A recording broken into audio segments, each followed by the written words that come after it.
Today's video is about data types and variables. In any kind of programming language, data types and data plays a very important role. Although in most programming languages the data types are similar, but there are few data types that are exclusive to a particular language. So in today's video we will see about the types of data and variables. Before we begin, please like the video and subscribe to my channel. This would motivate me to bring more interesting videos like this. So let's start. So whenever we say data type, what does data type mean? Data type means the type of data that will be used in our program. So what are the different types of data that can be used in a particular program? So a particular data type can be numerical, which means numbers, or alphanumerical, which can be alphabets or numbers, but in alphanumerical the numbers are not taking place in calculation, or boolean. So boolean simply means true or false.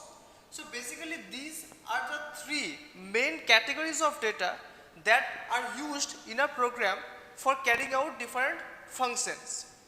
Now in numerical type there are various types of numbers also, like we can have decimal numbers or numbers like example 5.3, this kind of numbers in which there is a decimal point. The numbers can be decimal numbers or whole numbers, like without any numbers without any decimal point, like 5. So these are the two types of numbers that can be used in any program.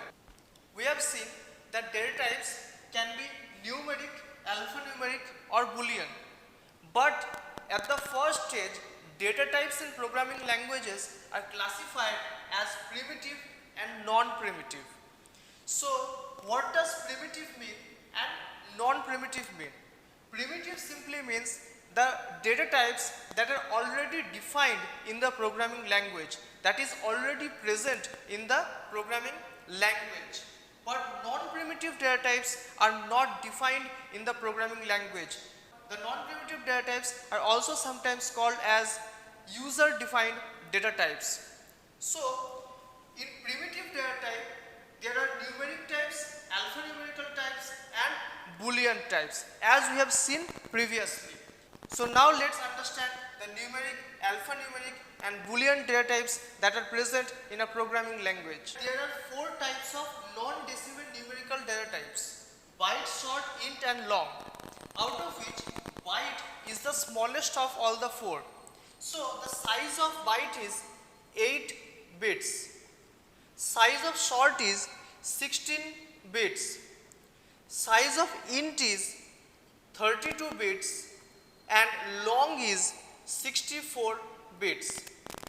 So these are the different sizes of the four non-decimal numerical types. Besides the difference in size, they can also be differentiated in their ranges. Like for example, byte ranges from -128 to +127. Short ranges from -32,768 to +32,767. Similarly, int and long has also their respective sizes, which are much bigger than byte and short. Now let's see the different types of decimal numerical data types. The two types of decimal numerical types are float and double. Just like the non-decimal numerical data types, these are also differentiated on the basis of their sizes and their ranges. Like the size of float is 32 bits and size of double is 64 bits. So basically float and int or integer both are of similar sizes or same sizes, but int stores non-decimal data type and float stores decimal data type. So this is the basic difference between the two data type. Now let's see some of the alphanumeric data types. So basically whenever a variable is declared as char, so for example whenever we write char C, we have to store whatever we are storing in single quotes. For example, this one or this one.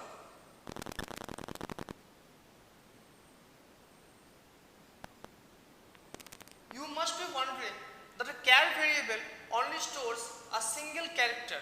So what if we are required to store a sentence or a word? For that type of situation, we have different kinds of approaches in different languages. In Java, we have a special data type called string. Basically, string belongs to a class which we will learn while we will learn about Java. But in Java, there is provision for string, and whenever a variable is declared as string, it can store a sentence like Indian, and we have to store it inside double quotes. There are also some other approaches like in C++, a sentence or a word is stored using a char array. Now what is an array? Now array we will learn in details in our later videos, but basically array is a homogeneous data type which is used to store more than one value inside a single variable. So these are the different approaches that are being used in different programming languages for storing more than one character, or basically we can say that a word or a sentence. Besides numerical data types and alphanumeric data types, there is one more type of data that is called Boolean data type. So what is a Boolean data type? Whenever a variable is declared as Boolean, it can store only two values, true and false. It can not store anything other than true or false. So basically, whenever a variable is declared as Boolean, it can store only true or it can store only false.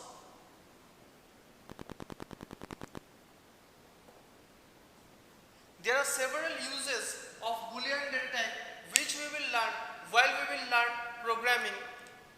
Now we will learn about variables or identifiers. So what does a variable mean? A variable is basically a named memory location.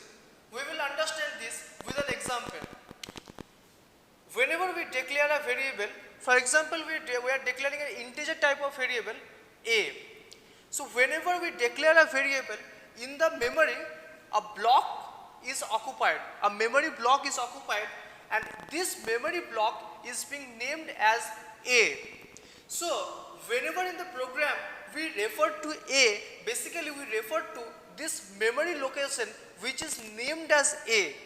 Now as we store a value inside this variable, the memory location is being occupied with that particular value. If the value is altered in a later case, for example, if we change the value from 10 to 20, so in the memory location also the value gets altered to 20. So this is what a variable means. There are several conventions for naming a variable. The most important one is a variable name should be meaningful. If it is not meaningful, then it becomes very difficult to understand what the purpose of that variable is. If we are doing a program of adding two numbers, then the two numbers can be named as like integer n1 for the number 1 and integer n2 for the number 2.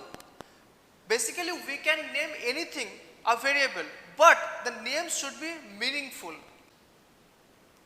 Now the second rule is that a variable name should not start with a digit or a special character. Like we cannot name a variable as 2n because it starts with a digit. So this is invalid.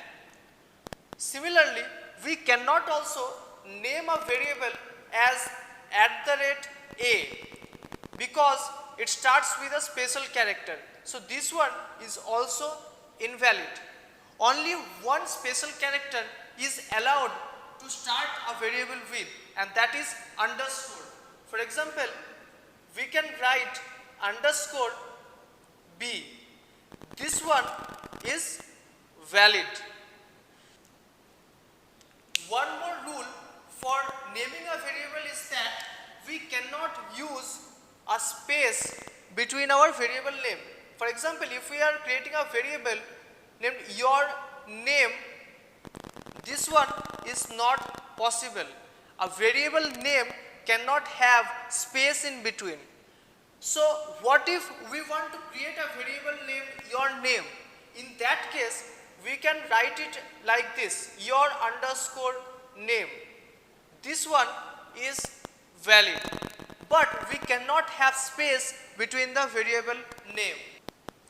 One more thing is that we cannot use special characters in variable names. So if we write a variable name as n@n, this one is invalid. Neither we can write b has. This variable name is also invalid. So only one special character is allowed in variable names, and that is underscore. Other than underscore, no other special character can be used in a variable name. That's all for today. Thank you for watching the video. Please to like the video and subscribe to my channel, and also ring the bell icon for getting continuous updates. Please share the video with your friends. This would motivate me to work and bring more interesting videos like this for you guys.